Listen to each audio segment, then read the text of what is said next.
Skateboarding. It's one of those things that I've always attempted to do, but never really got anywhere. And it's because of this that skateboarding in video games has always been a bit of a guilty pleasure of mine, mainly stemming from the Tony Hawk series. But OlliOlli isn't just a 2D Tony Hawk game, so that's why I think it deserves at least a little review. So, let's right on in, shall we? Done this in 10 years. Yeah, maybe I'll just sit. Too radical.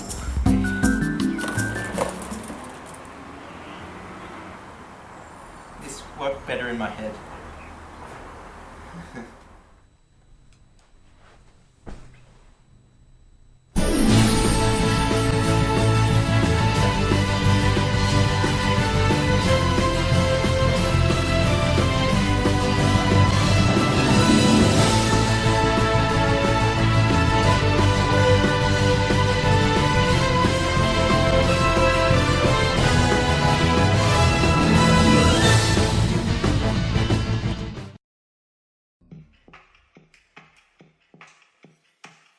Although OlliOlli is technically a skateboarding game, once you play it, it feels nothing like any of the competitors.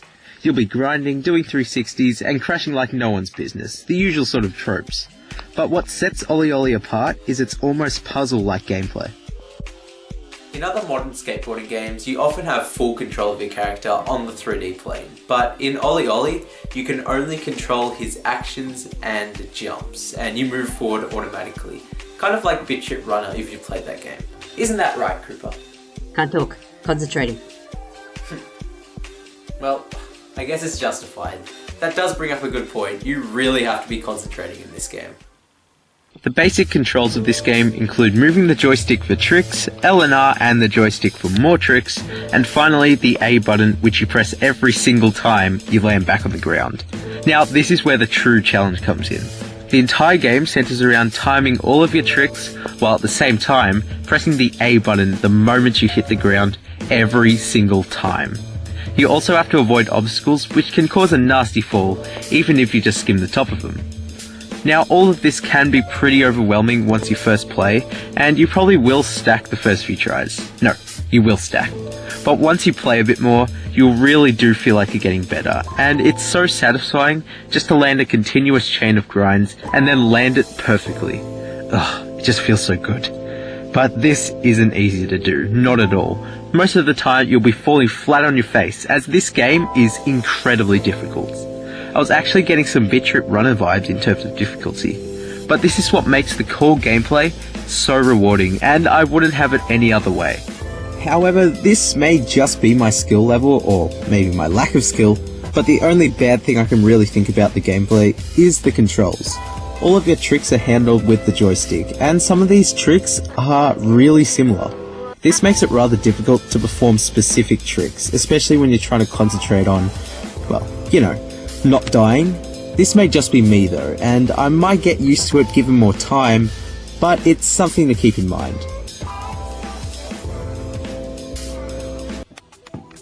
The music of this game is surprisingly spot on. There isn't a huge array of tracks or anything, but almost every one of them is so memorable, and they all really hype you up for the task at hand. I mean, I'm not the biggest fan of techno or anything, but I can appreciate what they've created. I'd plug in some headphones if I were you. Along with the music, the graphic style of this game is spot on once again, and really gives the game a distinctive look. Pixel art isn't really anything new, but it does look better than most retro style games. However, it isn't perfect, which I'll get into later. Something that is actually a first for Nintendo is the cross-buy feature. So basically, if you buy OlliOlli, then you get it for both Wii U and 3DS for no extra charge. This really is generous to the developer, so kudos to them. However, this does bring up a fundamental problem. Your save data, it can't transfer. I feel like the whole point of cross-buy is the fact that when you're out and about, you can play it on the portable, and then once you get home, you can relax and then transfer all the data to the console and play on the big TV. But sadly, OlliOlli doesn't do this for some reason. It's because of this that you'll probably end up neglecting one version simply because you can't transfer your data between them both. And that's a real shame because they took the effort to make a cross-buy feature and make two versions of the game and make it completely free. but they didn't add something so fundamental, and that's a shame really. But I don't want to blame the developers, entirely, because I'm sure Nintendo played some sort of role in this, because they're still a bit behind than what is considered, the expected in today's technology sort of era, and that's a shame, because it would have been really cool to have a cross-buy feature. But you got to admit, you're getting 2 versions for free, so I find it hard to deduct any points with this. But I just hope that future cross-buy games, there'll be some sort of save data transfer, because to this date, even Smash Bros, you can't really transfer save data, and that's pretty annoying actually. Something else to keep in mind about the 3DS version is how it really doesn't look that great. It's almost as if the console version was squashed to fit into the small screen with no real adaptations done. If you've played Rayman Origins on 3DS, then you know exactly what I mean. It's certainly the same game, and there aren't any performance issues I've encountered. It's just not a very pretty, and it's almost blurry, I'd say. Once again though, it is free, so no buyer's remorse here, but if you own only a 3DS and are thinking of getting this game, then it's something to keep in mind. Now up to this point, all of the negatives I've brought up are really small, and it really is a great game in terms of the absolute core gameplay. But now that I think about it, that's all OlliOlli is. It almost feels empty in terms of content, and there really isn't anything other than the career mode, which in turn isn't all too crazy. You basically run through a course and complete an optional challenge, or challenges, that really don't do anything. I mean, you unlock a harder difficulty once you complete them all, but that's all there is. You don't really get a reward for it. Now, you could say it's one of those games that runs on beating other people's scores and going to the top of the leaderboards, but I don't really think that's fair to excuse it. The game really could have benefited from something else that was a bit more interesting, because as it stands, there really isn't anything to keep your interest other than the scores. Creating your own motivation can only last so long. I mean, even if they just made a shop or something where you could buy different costumes, I'm sure it would have stayed interesting, but right now, it feels empty only after a few days. But there is a thing called the daily grind, which is, believe it or not, a daily occurrence, surprise surprise. But this isn't really all that different to the normal career mode, and it isn't enough in my opinion. But I guess if leaderboards are your thing, then you're all set, and if you get in early, you'll be able to feel good about yourself. I mean look, I'm in the top 100 of the world in basically every single track. There are only 100 people. Anyway, let's get to the verdict. Easily the best thing about this game is its addictive, just one more sort of nature it has. I wouldn't say this is like a mobile game sort of feeling. It's more like you want to do better, you want to get a higher score, you want to reach higher on those leaderboards. And just, the basic gameplay is so fun to play that it's enough to give this 3 points.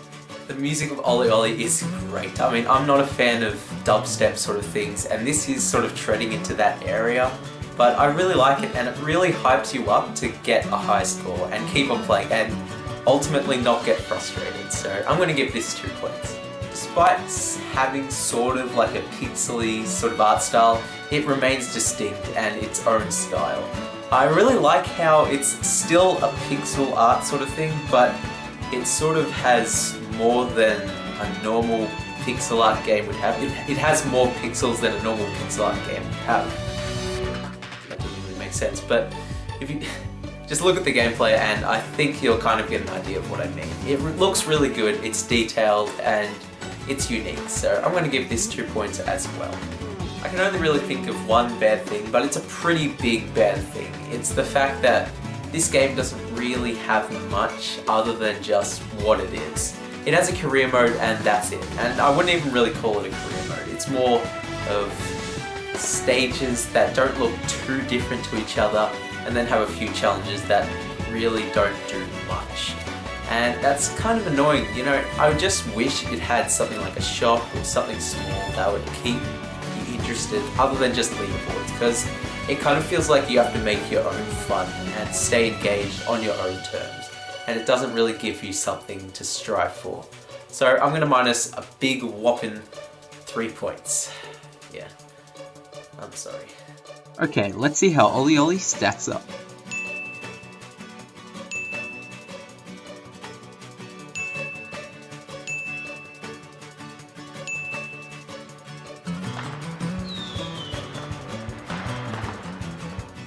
So overall, OlliOlli is a solid groundwork to what I think will be a really good series, and I hear the second one's really good, but as Nintendo owners and all, we'll probably have to wait another 2 years till we get our hands on it. Sometimes I feel like we're missing out on stuff in terms of third-party content. Nintendo does need to step up that game, I think. Oh no, you shouldn't have said that. He's coming. Wait, He's coming. what? Now I'm no. going to play it on the go. I'm going to be able to come back up next time and kick your ass. Okay, I'm sorry, Reggie. I didn't mean to. Please.